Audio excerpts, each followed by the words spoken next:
think I'm going in both places here. That's Wobble, beautiful people. That's Wobble, top of the day, top of the day.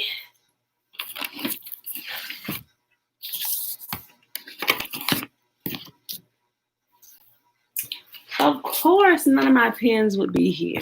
Not now, one of them. Of course. Got one. Kids, I tell you, they be in my stuff. You messing with my stuff. That's Wobble, yeah. That's Wobble. All right, beautiful people. Today, I got a dread hanging out in it. How did I catch that? I got a whole dread hanging out in the back. Oh, snap. I felt so rubbing on my neck. I'm like, what is that? I normally swipe my hand across the back of my neck. Okay, I didn't realize it was a whole dread hanging out. Okay, I'm good now. Hey, quiet up there. They up bright and early, y'all. Bright and early, they up. Well, happy Thursday to everybody who's here. Happy Thursday. It is day 32. Hold on, I didn't say the date. It is December 24th, 2020, day 32 of year 3 of reading through the books of the law and the prophets, also known as the Book of Instruction. Today, y'all, we are reading Enoch. We're going to start in the chapters of some of my favorite chapters. We're going to start getting into like the constellation and nature and stuff like that. It's going to tell you a little bit about that. So we're going to read Enoch chapters 70 to 73 today. All right, y'all. Then we're going to hop right over to the Legends of the Jews and pick up the remaining portion of Noah. That's going to be pretty interesting today. Peace and blessings, Aliyah. Yes, all is well. Yes, amen. The kids are up. It's allowed. So excuse the shenanigans ahead of time. All right, y'all, let's get started.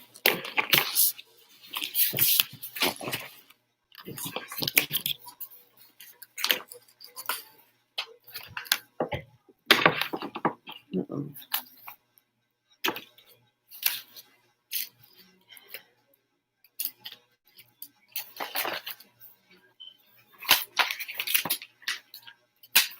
All right, y'all, we are going to Enoch chapter 70.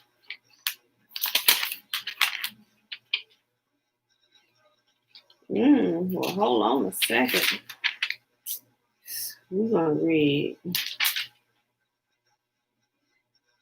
They're pretty long. Not pretty long, but I guess 72 is.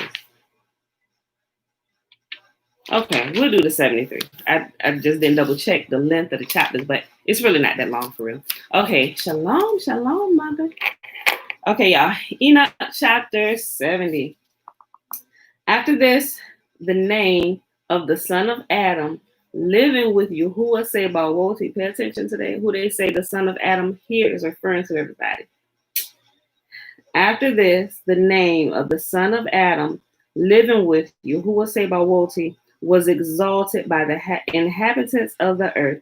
It was exalted in the chariots of the spirit, and the name went forth in the midst of them. From that time I was not drawn into the midst of them, but he seated me between the two spirits, between the north and the west, where the angels received their ropes to measure out a place for the elect and the righteous.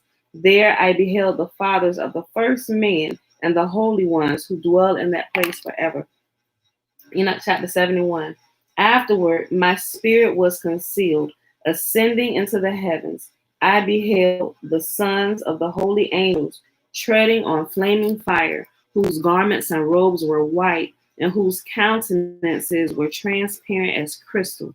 I saw 2 rivers of fire glittering like the Hyacinth.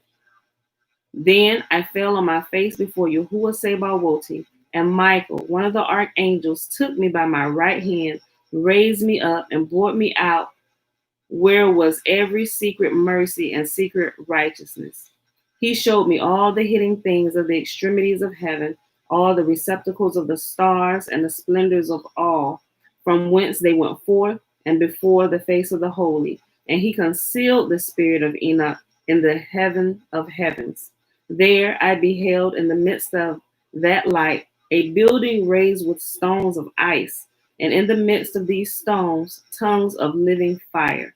My spirit saw the circle, my spirit saw around the circle of this flaming habitation on one of its extremities, rivers full of living fire, which encompassed it.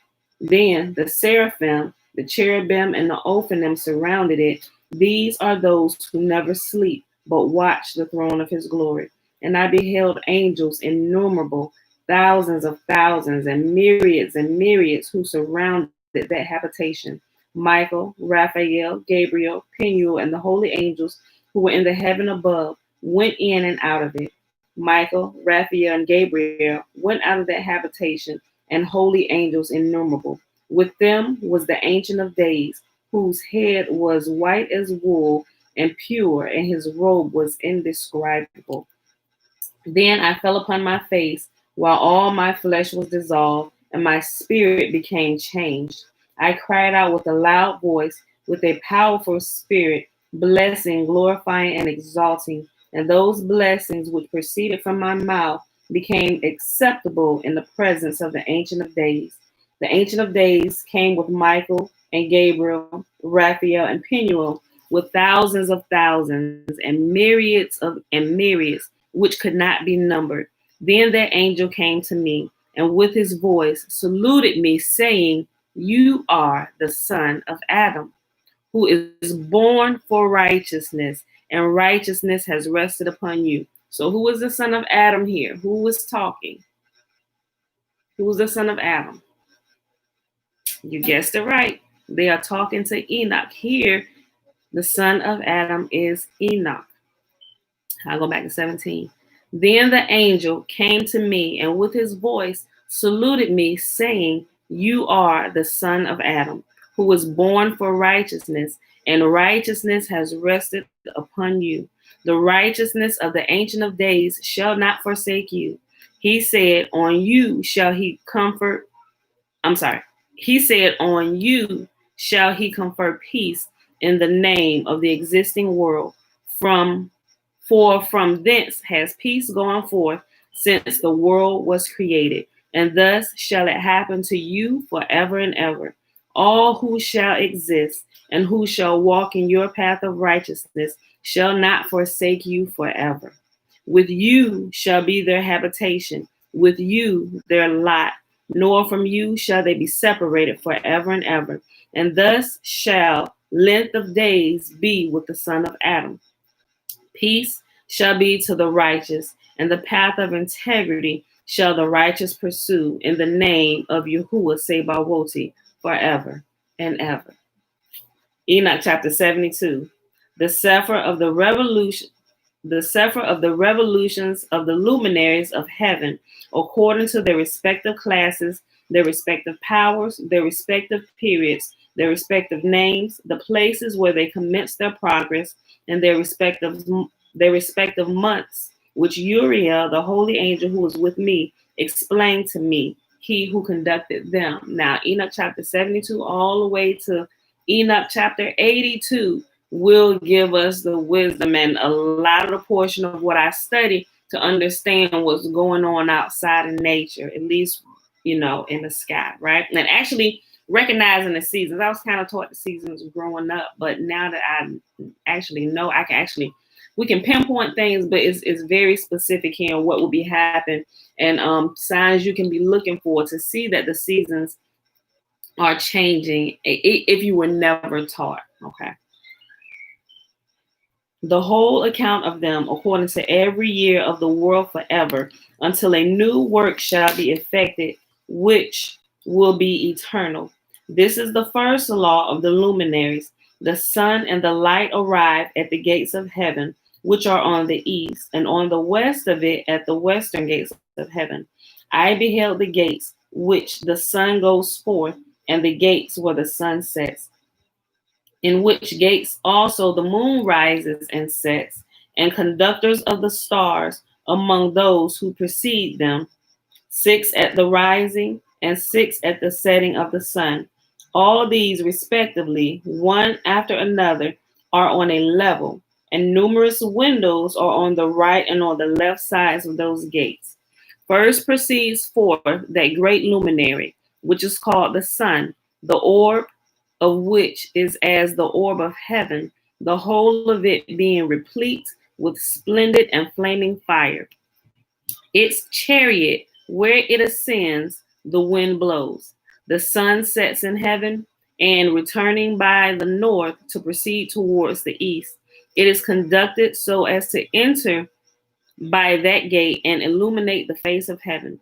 In the same manner, it goes forth in the first month by the great gate. It goes forth through the fourth of those 6 gates which are at the rising of the sun. And in the fourth gate, from which the sun rises in the first month, there are 12 open windows, from which issues out a flame. When they are open in their prop, hold on. And in the fourth gate, from which the sun rises in the first month, there are 12 open windows, from which issues forth out a flame when they are open in their proper periods.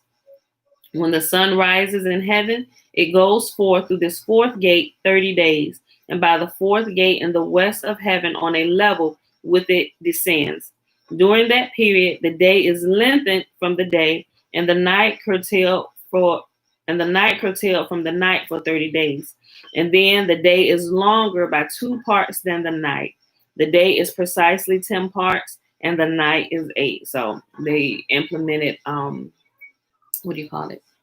Daylight savings time. But there's never really been like a daylight savings time term per se. But they do mark it. But even if they never showed us, we would clearly be able to tell during this time we would be in the first month, and how the length of day is longer. It literally begins to stay light longer, and it really doesn't, at least here in Virginia, it doesn't really start getting dark. You can see it getting dark around about 8:30, and by 9 o'clock is dark. It like gets dark really fast once it starts getting dark, you know.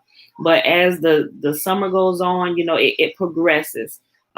Just like when the seasons are starting to change, the days get shorter and the nights get longer. Okay, I'm sure y'all know, y'all pay attention to that. The day is precisely 10 parts, and the night is 8. The sun goes forth this fourth gate and sets in it, and turns to the fifth gate during 30 days, after which it proceeds from and sets in the fifth gate. Then the day becomes lengthened by a second portion, so that it is 11 parts, while the night becomes shortened and is only 7 parts. The sun now returns to the east, entering into the 6th gate and rising and setting in the 6th gate 31 days, on account of its signs. At that period, the day is longer than the night, being twice the night, and become 12 parts. But the night is shortened and becomes 6 parts. Then the sun rises up, and that the day may be shortened and the night lengthened. And the sun returns to the east, entering into the 6th gate, where it rises and sets for 30 days. When that period is complete, the day becomes shortened precisely 1 part, so that it is 11 parts, while the night is 7 parts. You know what? I just realized I did not do the shimmer. After we finish reading this, we're going to do the shimmer. I literally just thought about that while I was reading this line right here. I'm sorry, y'all.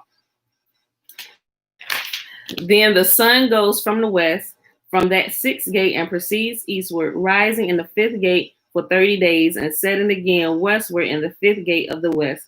At that period, the day becomes short in 2 parts and is 10 parts, while the night is 8 parts. Then the sun goes from the 5th gate as it sets in the 5th gate of the west, and rises in the 4th gate for 31 days on account of its signs setting in the west. Now, reading through this the first couple times, y'all be like, what? Yeah, in one ear, out the other. Like, I had to read this so many times, and I was like, okay, I need to write this down. Boom, boom, 30 days, 31, 30. And, you know, and once I got done, right, I was like, oh, okay, And then I was actually able to see it. Then it became clearer. And it's a lot of other people who have drawings on what it is and how the sun rises and it rises and descends and levels and through the gates and the windows and stuff. It's easier, or at least for me, it was easier once I began, based on what I read first, I began to draw it out. And then seeing how my drawing compared to some of the other people, I was like, oh, okay, I was almost correct with that. I was like, okay, let me go back and check this, So, but you may read and it's like, it may sound like a bunch of blah, blah, blah, blah, blah, blah. What? But you got to read it a couple times. I mean, if you're really interested in it, you'll go through and you'll look and you begin to observe nature. And that's what I began to do as I began to try to understand it. Actually going out my door, looking and paying attention to the sun and noticing how the light comes or begins to arrive before we can even see the sun, all those things. I'm like, wow, I never really paid attention to that, so just little things like that. And that's what it really got me hooked on. I'm like, well, this is friggin' accurate. I'm like, wait a minute, why was Enoch even taken out? So okay, let me go back here. Then the sun goes from the fifth gate as it sets in the fifth gate of the west and rises in the fourth gate for 31 days on account of its sign setting in the west. At that period, the day is made equal with the night, and being equal with it, the night becomes 9 parts and the day 9 parts. Then the sun goes forth from that gate and it sets in the west, and returning to the east, proceeds by the third gate for 30 days, setting in the west at the third gate. At that period, the night is lengthened from the day during 30 mornings, and the day is curtailed from the day during the 30 days, and the night being 10 parts precisely, and the day 8 parts. The sun now goes from the third gate as it sets in the third gate in the west, but returning to the east, it proceeds by the second gate of the east for 30 days. In like manner also, it sets in the second gate in the west of heaven. At that period, the night is 11 parts and the day 7 parts. Then the sun goes at that time from the second gate as it is set in the second gate in the west, but returns to the east, proceeding by the first gate for 31 days. I know I lost some of y'all, and just y'all just got to take my word for it. You got to read through it slowly. I'm reading through it fast just because it's the reading, but I did not understand it by reading through it this fast. I just want to make that clear. It really, I was in the Book of Enoch for months. Like, I'm like, wait, what? I was like, am I not understanding? Wait, what is this saying? What?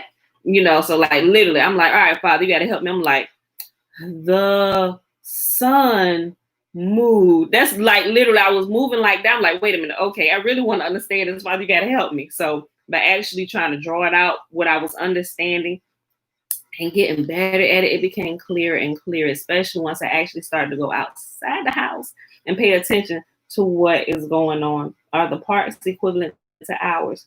Now, here is what I will say about this, Tiffany. Very good question. I really don't have time to go deep into it, but this talks about how in a day, from what I understand, according to the Book of Enoch, a day consists of 18 hours, which would mean that an hour is longer than 60 minutes based on what I said, but it's I still really don't have that down yet because we got such a mind screw based on how they done mess with time.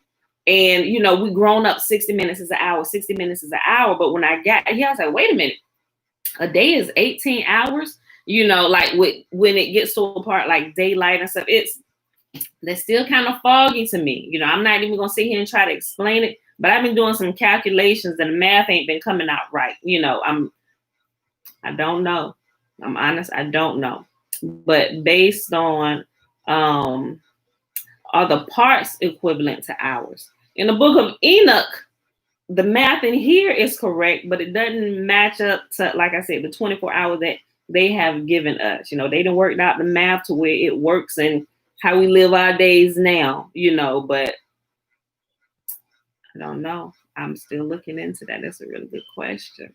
That's a whole nother side conversation and video and stuff. So I will say that I'm still working on that myself. But here it works out perfectly, but it really gets kind of screwy when you try to adjust it with the hours out here. It's like you go through that same process. We're trying to renew your mind, like even with the Sabbath and how it rotates, because you got to look at it. Like, just look at this. And just bear with me, even for those who keep the Sabbath, Friday, sundown, to Saturday, sundown, 8. I'm not speaking against you or anything, but you have to think about it. This is going to tell us that a year is a perfect 364 days. We're going to get to that, but not till tomorrow. Well, actually, it is in today's reading. The year is precisely 364 days. But if you look at that, that's a perfect 52 weeks. Although we have a 52-week year also here on a Gregorian calendar, what's crazy is how the days change every year. Just take your birthday, for instance. If it was perfect and it was kept the same as Yahuwah set it out, your birthday would fall on the same day of the week every year. Every year, our actual birthday shifts by a day or two, just depending on if it's a leap year. Sometimes it will shift 3 days. So if your birthday falls on a Monday, your birthday should always fall on a Monday, but we know that's not true. It goes from Monday to Tuesday, then Wednesday, then before you know it, you celebrating your birthday on a Saturday and a Sunday. It's rotating like that. Why? Because they done screwed with it. There was a period of time, I mentioned it before, where they completely removed 14 days out of the calendar. Where they go? How do you jump from the 2nd to the 14th of the month? That's when they were switching calendars and stuff, and all of this stuff is thrown off. So, and if that's the case, look, if your birthday rotates every single year, why is the Sabbath not rotating every single day of the year? It's certain things that they pick out, like with Christmas Eve, right? It's certain days that no matter what, they set it on specific days, and it doesn't matter what day of the month they call it, like the 24th and the 25th. It's always rotating on the week, right? What's today? Today is, hold on, the 24th. I hope I'm saying this right. Back up, say. It rotates. Hold on. I need to look at something because I'm sitting here thinking today is what? Today is Thursday. Tomorrow is Friday. Wait a minute. That's it? 24th, like Thanksgiving. Maybe that wasn't a good example. But y'all get what I'm saying, right? It rotates. It moves because it's been screwed with so much. You got to wonder, okay, why is this shifting, but this is not shifting? You see what I'm saying? I hope that made sense. I haven't messed myself up. Okay. All right. So, but yeah, that I just want to bring out that point. Why some things shift throughout the week. It keeps the same day, like the numbered day, but it changes the actual day of the week, like Sunday, Monday, Tuesday, Wednesday. And I began to look at it. I was like, how is that making sense? Especially with the different adding and subtracting of days out of the calendar and stuff, So, okay, but yeah, I don't know. Tiffany's still looking into it about the equivalent to the hours. The parts, is it equivalent to hours? The parts of the day, is it equivalent to hours? Still looking at that. It is, but not the way we currently see it, because the way we currently see it is on a different time schedule on what they created, So it makes sense to us on what we're on because we've been living in it, but it doesn't quite line up to what the Book of Enoch says. Okay. Then the sun goes at the time from the second gate as it sets in the second gate in the west, but returns to the east, proceeding by the first gate for 31 days, and sets in the west in the first gate. At that period, that night is lengthened as much again as the day. It is 12 parts precisely, while the day is 6 parts. So, we're in wintertime now. The sun has completed its beginnings, and a second time goes round from these beginnings.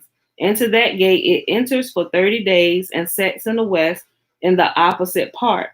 At that period, the night is contracted in its length a 4th part, that is 1 portion, and become 11 parts. The day is 7 parts. Then the sun returns and enters into the second gate of the east. It returns by these beginnings 30 days, rising and setting. At that period, the night is contracted in its length. It becomes 10 parts and the day 8 parts. Then the sun goes from that second gate and sets in the west, but returns to the east and rises in the east in the third gate, 31 days, setting in the west of heaven. At that period, the night becomes shortened. It is 9 parts, and the night is equal with the day. The year is precisely 364 days. The lengthening of the day and the night and the contraction of the day and the night are made to differ from each other by the progress of the sun. By means of this, progress of the day is daily lengthened and the night is greatly shortened. This is the law and progress of the sun, and its turning when it turns back, turning during 60 days and going forth. This is the great everlasting luminary, that which he names the sun forever and ever. This also is that which goes forth a great luminary, and which is named after its peculiar kind, as Yahuwah commanded. And thus it goes in and out, neither slacking nor resting, but running on in its chariot by day and by night. Its light is 7 times brighter than that of the moon, but the dimensions of both are equal. And it's talking about the sun and moon. Remember before I told you that the sun and the moon are the exact same size. All right, y'all, last chapter for the day in Enoch. Enoch chapter 73.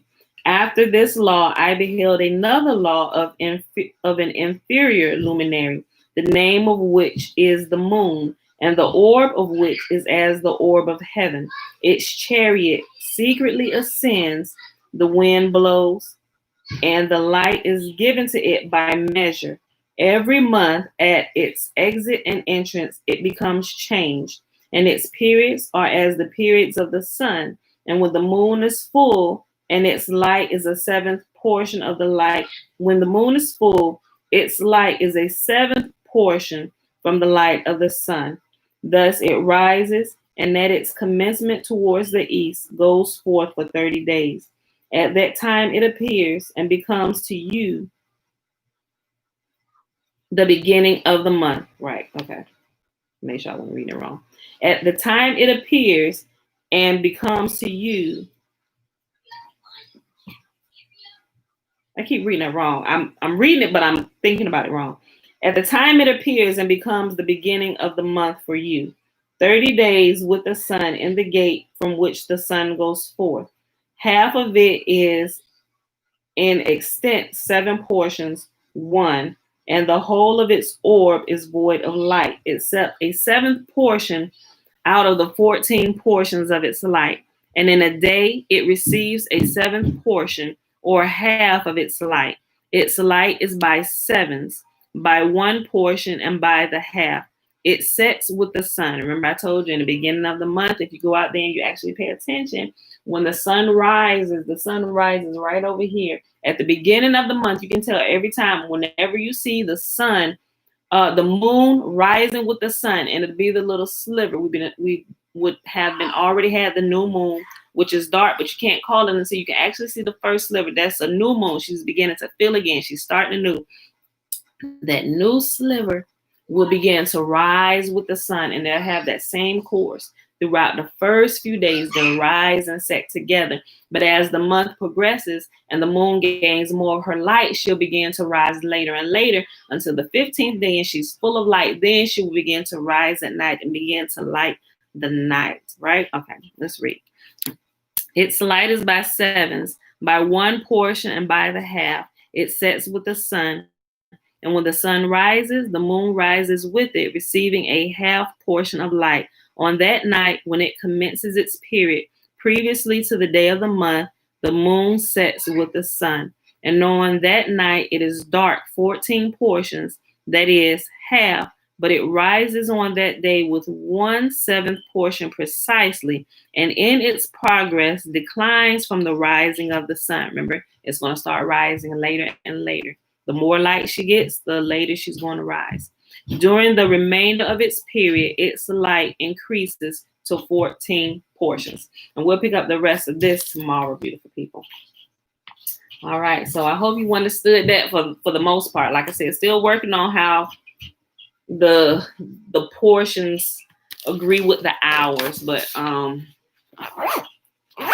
still working on that calculation. I got some materials that I'm working with, but I gotta like do math, so it's taking me a little while to make sure I got it right, because I actually have to observe it too. All right, y'all. Oh, the shimmer. Before I get started. Okay, y'all. I'm sorry. I'm gonna have to, until I get in the groove of it, because I've been doing this already 3 years without doing the shimmer. Hold on. Okay.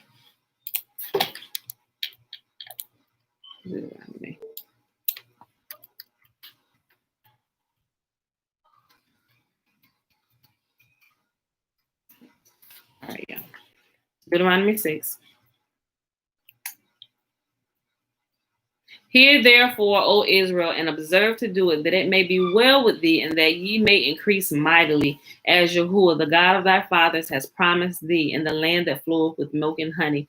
Hear, O Israel, Yahuwah our God, he is one God. And you shall love Yahuwah thy God with all thy heart, and with all thy soul, and with all thy might. And these words which I command thee this day shall be in thine heart, and thou shalt teach them diligently unto thy children, and shalt talk of them when thou sittest in thine house, and when thou walkest by the way, and when thou risest up, and when thou liest down. And thou shalt bind them for a sign upon thy hand, and they shall be as frontlets between thy eyes. Remember, in our action and in our thoughts guide our action, right? Let's be mindful of that. And thou shalt write them upon the posts of thy house and upon thy gates. So you should command your whole household to keep Yahuwah's laws, right? And Yahuwah commanded us to do all these statutes, to fear Yahuwah our God for our good always, that he might preserve us alive as it is this day. And it shall be our righteousness if we observe to do all these commandments before Yahuwah our God, as he has commanded us. All right, y'all. All right, so volume 1, Legends of the Jews, picking up yesterday with Noah. Remember, everybody's out the ark now. And if you're following along, it's page 55. Now, right here is a very interesting part, because not only are we going to find out what happened, let me not say it. Let me not give it away. Okay, listen, pay attention, y'all. Noah lost his ephthit, or his piousness, when he began to occupy himself with the growing of the vine. He became a man of the ground, and this first attempt to produce wine at the same time produced the first drink to excess, the first to utter curses upon his associates, and the first to introduce slavery. This is the way it all came about. Noah found the vine which Adam had taken with him from paradise when he was driven forth.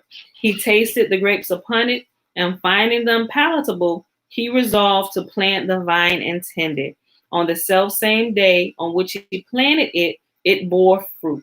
He put it in the wine press, drew off the juice, drank it, became drunken, and was dishonored, all in one day. So remember, back here in this day, their harvest was coming extremely fast. Like I just said, all in one day, all this happened. I'll read it again. Salutations, Nikki.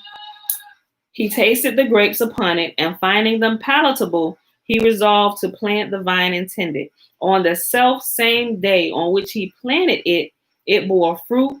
He put it in the wine press, drew off the juice, drank it, and became drunken, and was dishonored, all in one day. His assistant in the work of cultivating the vine was Satan, who had happened along at the very moment when he was engaging in planting the slip he had found. Satan asked him, "What is it thou art planting here?" Noah, "A vineyard." Satan, "And what may be the qualities of what it produces?" Noah, "The fruit it bears is sweet, be it dry or moist. It yields wine that rejoiceth the heart of man." Satan, "Let us go into partnership in this business of planting a vineyard." Noah, "Agreed." Satan thereupon slaughtered a lamb, and then in succession a lion, a pig, and a monkey. Excuse me. Hey! Y'all better sit y'all butts down up there. Y'all hear that? I know y'all hear that. I know y'all hear that. Joshua! They're wrestling around. I know y'all hear that. Okay. Satan thereupon slaughtered a lamb, and then in succession a lion, a pig, and a monkey. The blood of each, as it was killed, he made to flow under the vine. Thus he conveyed to Noah what the qualities of wine are. Listen to this. Thus he conveyed to Noah what the qualities of wine are. Before man drinks of the wine, he is innocent as a lamb. If he drinks of it moderately, absolutely not. You want me to pop your butt? Go on upstairs. Y'all know I'm live. Go on, calm that down. Josh is trying to hit me. Joshua.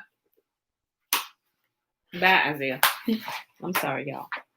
The blood of each, as it was killed, he made to flow under the vine. Thus he conveyed to Noah what the qualities of wine are. Before man drinks of it, he is innocent as a lamb. If he drinks of it moderately, he feels as strong as a lion. If he drinks more of it than he can bear, he resembles the pig. And if he drinks to the point of intoxication, then he behaves like a monkey. He dances around, sings, talks obscenely, and knows not what he is doing. Yeah, I know y'all heard it, Tiffany. This deterred Noah no more than did the example of Adam, whose fall had also been due to wine, for the forbidden fruit had been the grape, with which he made himself drunk. In his drunken condition, Noah betook himself to the tent of his wife, and his son Ham saw him there. And he told his brothers what he had noticed. Pay attention to this, y'all. Now, y'all gonna, this is what I was gonna say. I want to give it away. I'm still not gonna give it away, but just pay attention here to what happens, because when we don't have all the information, we're kind of left to our imagination to kind of come up with our own conclusions about what happened. But with a little bit more information, we can kind of come up with a better summation of what happened here, right? Okay. In his drunken condition, Noah betook himself to the tent of his wife. His son Ham saw him there, and he told his brothers what he had noticed, and said, the first man had but 2 sons, and one slew the other. Meaning Adam. He's referring to Adam. Ham is referring to Adam. The first man had 2 sons, and one, Cain slew Abel. That's who he's talking about here. He said, the first man had but 2 sons, and one slew the other. This man, Noah, now he's referring to his father. He said, this man, Noah, like daddy, listen. This man, Noah, has 3 sons. Remember who his 3 sons were? Which of Ham was one of them. Ham, Shem, and Japheth. Listen. This man has 3 sons, yet he desires to beget a 4th besides. Why did he say that? Why? Because Noah was drunk. He just wanted to go pay his wife a visit. He said Noah took himself to his wife's tent. He wanted to get it on. He was feeling right. He was, hey, sis, let's go. Come on, me and you, right? Ham saw this, so he like, look, did it and went into the tent. Look, and he desires to beget a 4th son. Yet he desires to beget a 4th besides. Nor did Ham rest satisfied with these disrespectful words against his father. He added to his sin of irreverence the still greater outrage of attempting to perform an operation upon his father to prevent procreation. I read that again. What does it sound like to y'all? He added to this sin of irreverence the still greater outrage of attempting to perform an operation upon his father designed to prevent procreation, right? Noah only had 3 sons.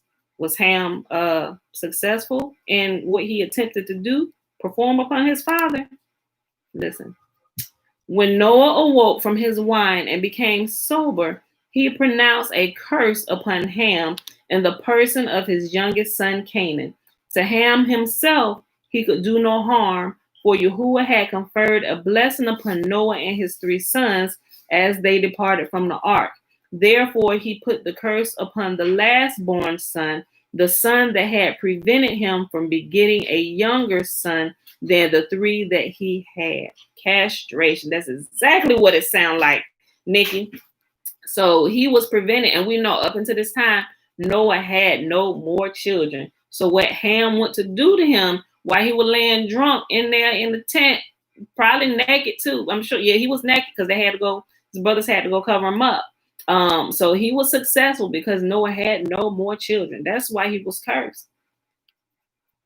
That's why Noah cursed Canaan. Okay, I'll read that again. I just read the whole section again, just in case somebody wasn't paying attention. In his drunken condition, Noah betook himself to the tent of his wife. His son Ham saw him there, and he told his brothers what he had noticed, and said, the first man had but 2 sons, and one slew the other. This man Noah has 3 sons, yet he desires to beget a 4th. Nor did Ham rest satisfied with these disrespectful words against his father. He added to this sin of irreverence the still greater outrage of attempting to perform an operation upon his father designed to prevent procreation. When Noah awoke from his wine and became sober, he pronounced a curse upon Ham in the person of his youngest son Canaan. To Ham himself he could do no harm, for Yahuwah had conferred a blessing upon Noah and his 3 sons as they departed from the ark. Therefore he put the curse upon the last born son of the son that had prevented him from begetting a younger son that had the younger son than, I'm sorry, let me read it again. Therefore he put the curse upon the last born son of the son that had prevented him from begetting a younger son than the 3 he had. The descendants of Ham through Canaan therefore have red eyes, because Ham looked upon the nakedness of his father. They have mishapen lips, because Ham spoke with his lips to his brothers about the unseemly condition of his father. They have twisted curly hair, because Ham turned and twisted his head around to see the nakedness of his father.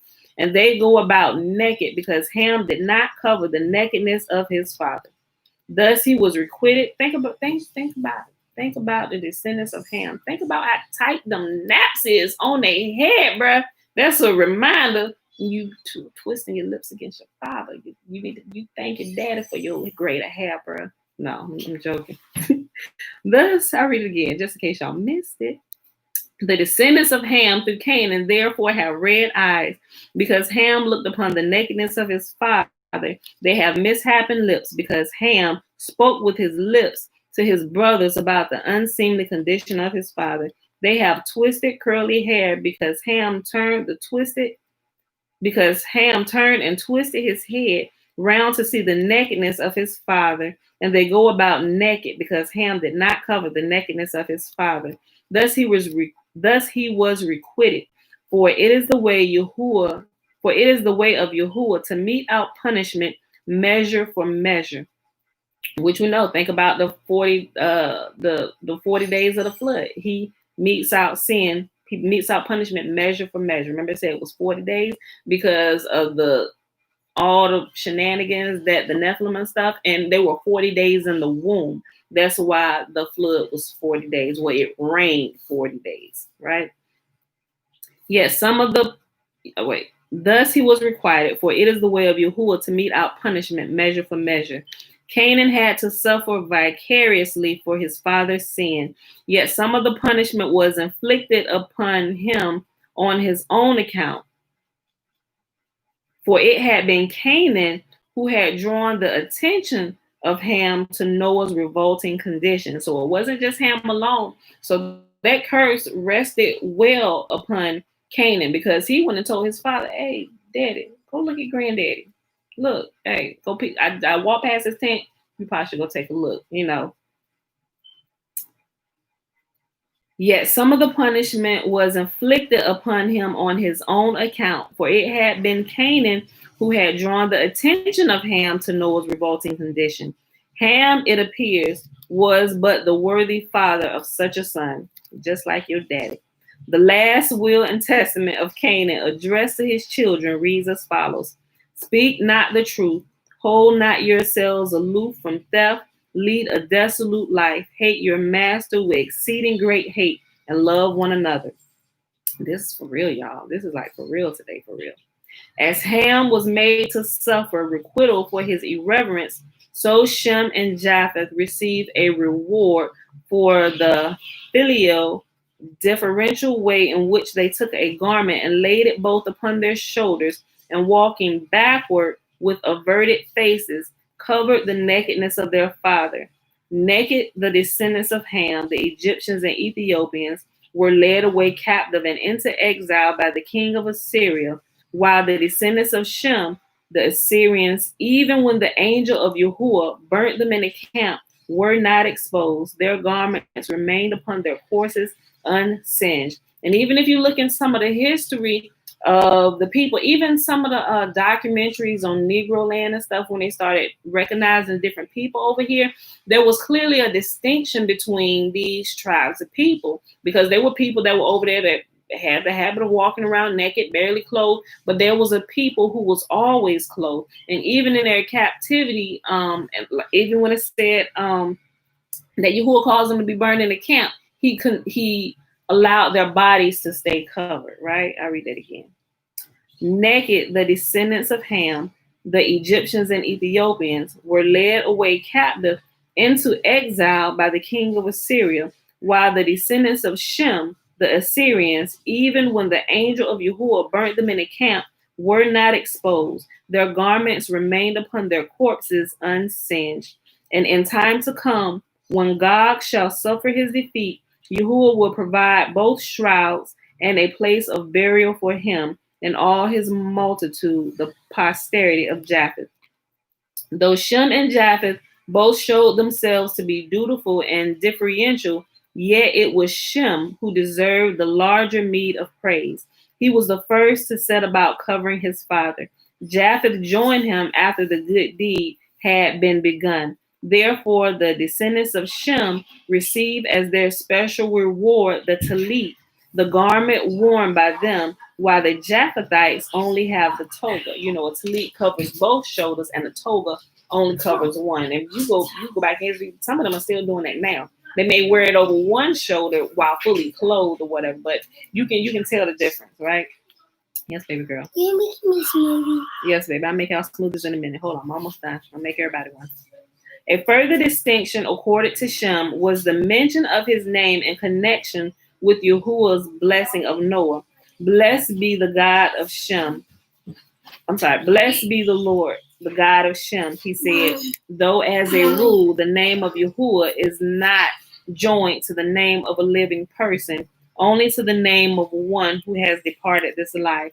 The relation of Shem to Japheth was expressed in the blessing their father pronounced upon them. Yahuwah will grant a land of beauty to Japheth, and his sons will be proselytes dwelling in the academies of Shem. Excuse me. Yahuwah will grant a land of beauty to Japheth, and his sons will be proselytes dwelling in the academies of Shem.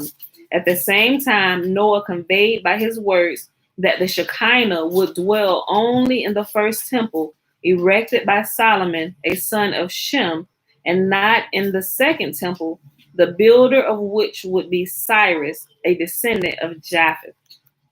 All right, y'all, where we at? 48. Okay, we're going to read this next section, and then we're going to call it a day for today.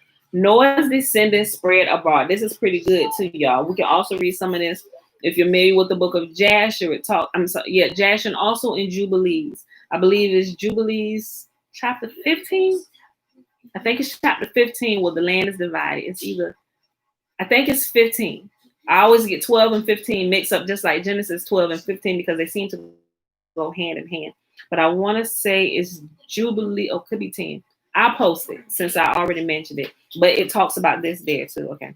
Hold on. I'm almost done, but make everybody a smoothie. Hold on. Noah's descendants spread abroad. When it became known to Ham that his father had cursed him, he fled away ashamed, and with his family he settled in the city built by him and named Nelem Tamuk for his wife. Jealous of his brother, Japheth followed his example. He likewise built a city which he named for his wife, Adatanneses. Shem was the only Shem was the only one of the sons of Noah who did not abandon him. In the vicinity of his father's home by the mountain, he built his city, to which he also gave his wife's name, Zedeketel Bab. The three cities are all near Mount Lubar, the eminence upon which the ark rested. The first lies to the south of it, the second to the west, and the third to the east. Noah endeavored to inculcate. Noah endeavored to inculcate the ordinances and the commands known to him upon his children, or impart them. Okay, that's another word for impart. Noah endeavored to impart the ordinances and the commands known to him upon his children and his children's children. In particular, he admonished them against the fornication, the uncleanness, and all the iniquity which had brought the flood down upon the earth. He reproached them with living apart from one another and with their jealousies, for he feared that after his death they might go as far as to shed human blood. Against this, he warned them impressively that they might not annihilate from the earth like those that went before. Another law which he enjoined upon them to observe it was the law ordaining that the fruit tree shall not be used in the first 3 years it bears, and even in the fourth year it shall be the portion of the priest alone, after a part thereof has been offered upon the altar of Yahuwah. And having made an end of giving his teachings and injunctions, Noah said, "Hey guys, quiet." Noah said, "For thus did Enoch, your ancestor, exhort his son Methuselah, and Methuselah his son Lamech. And Lamech delivered all unto me, as his father had bidden him. And now I do exhort you, my children, as Enoch exhorted his son, when he lived in his generation, which was the 7th generation of man. He commanded it and testified it unto his children and his children's children unto the day of his death. In the year 1569, after the creation of the world, Noah divided the earth by lot among his 3 sons in the presence of an angel." Hey, Josh, calm down. Each one stretched forth his hand and took a slip from the bosom of Noah.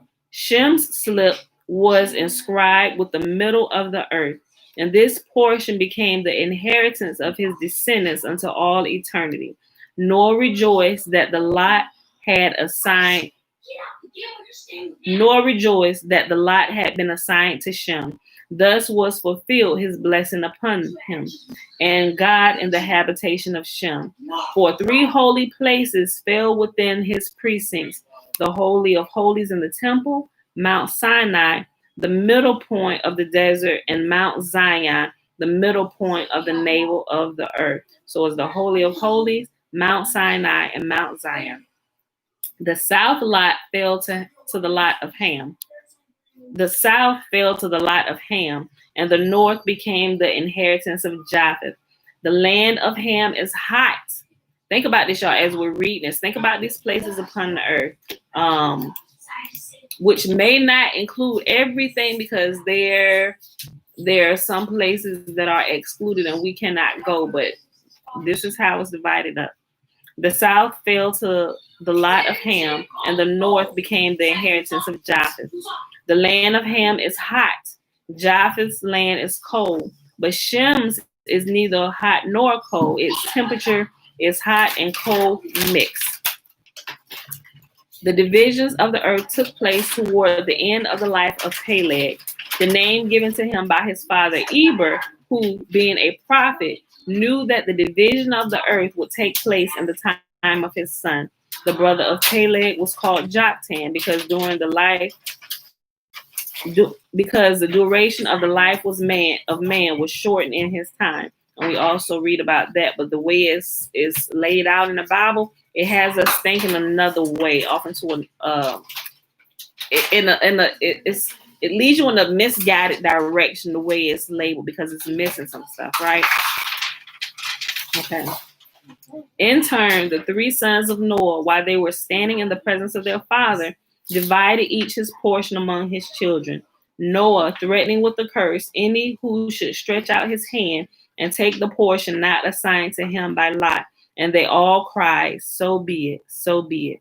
Thus were divided 104 lands and 99 islands among 72 nations, each with a language of its own, using 16 different sets of characters for writing.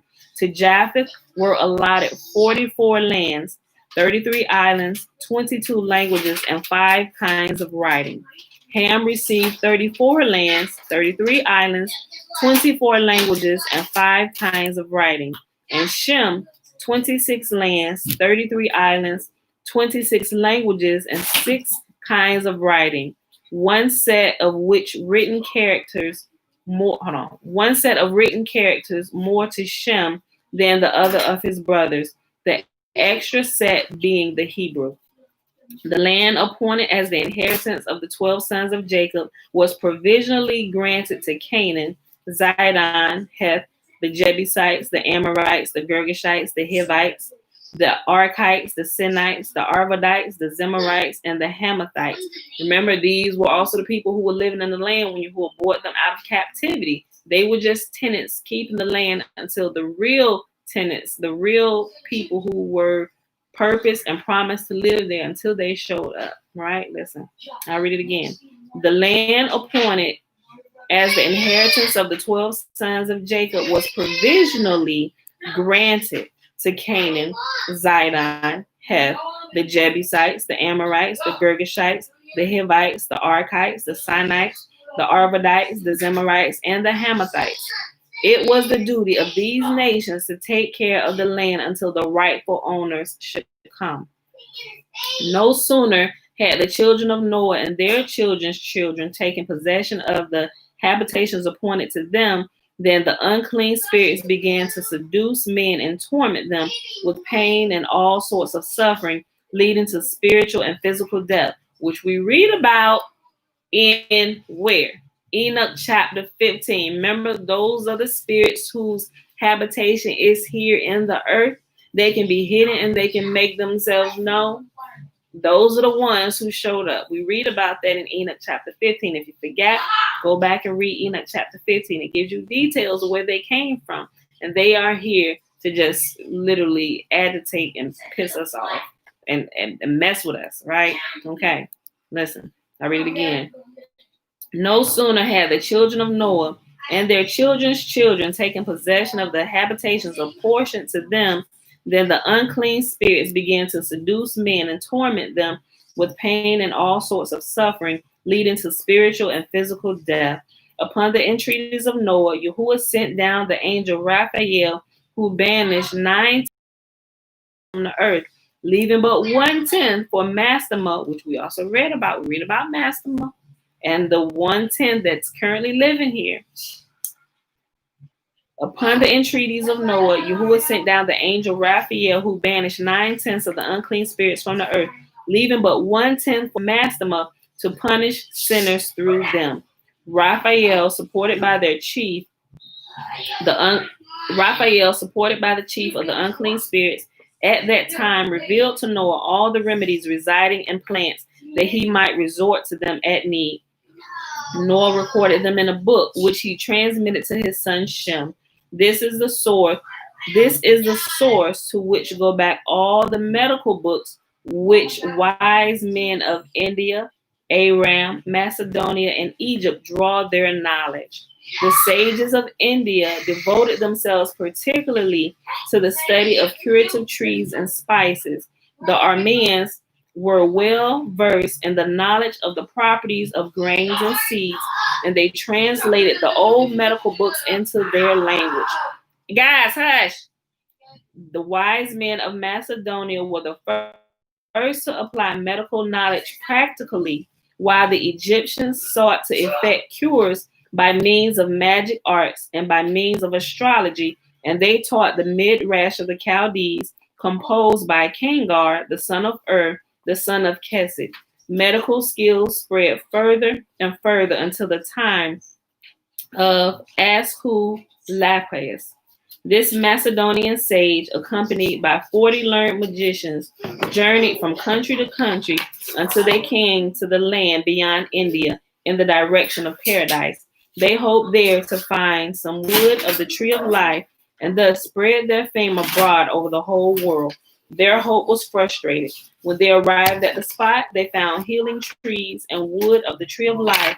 But when they were in the act of stretching forth their hands to gather what they desired, lightning darted out of the ever turning sword, smote them to the ground, and they were all burnt.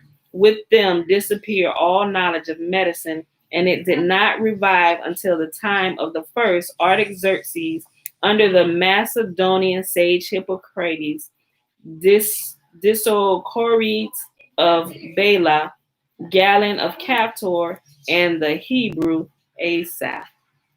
And this we know to be true. If we look at these sections in the world, these what's the word I want to use? These groups of people in India and over in Egypt and what they practice, like the magic arts and stuff, we know this stuff to be true. If your eyes are open and you paid attention to stuff, some people they're going to use the herbs, some people are going to use magic arts. They're using it in illegal fashions, and some people are using it legally, but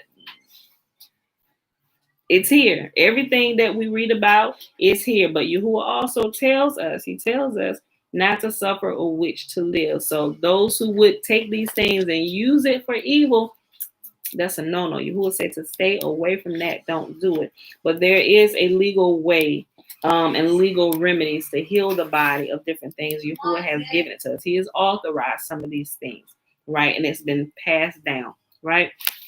Okay, y'all. So that's our reading for today. That was Legends of the Jews. We started at page 55 all the way to 57. Yes, baby, I'm about to make a smoothie. And in the book of Enoch, we read Enoch chapter 70 to 73. It is December the 24th, 2020, day 32 of year 3 of reading through the books of the law and the prophets, also known as the book of instruction. And of the year consecutive day count, day 701. Hallelujah, Michael. Yes, amen. Yes, baby girl. I got too much. Oh, a whole bowl of blueberries. You gonna eat them or you pouring them in the blender? Blender. Okay. Thank you for getting them out. Okay, y'all. So let's do this blessing real quick because they loud and they won't smooth it. Okay. And I want to play on your laptop because Josh. I'll think about it, son. How did Josh play on your laptop last night? Because I let him play on it. I wanted to play on it. I'll think about it. All right, y'all. So the blessing is found in Numbers chapter 6. Remember, the first 21 verses is what? The Nazarite vow. Yes. And Yahuwah spake unto Moses, saying, speak unto Aaron and unto his son, saying, on this wise, he shall bless the children of Israel, saying unto them, may Yahuwah bless us and keep us. May Yahuwah make his face to shine upon us and be gracious unto us. May Yahuwah lift up his countenance upon us and give us his peace. And they shall put my name upon the children of Israel, and I will bless them. All right, beautiful people. I love y'all. Let me go ahead and get out of here because they started to do the most. All right, I love y'all. Thank you, everybody, for joining in today on YouTube and Facebook. I love y'all, and I'll see y'all bright and early in the morning. I know today is Christmas Eve and tomorrow's Christmas for those that still celebrate. I'm not sure if anybody here maybe have families. I don't know. Some people.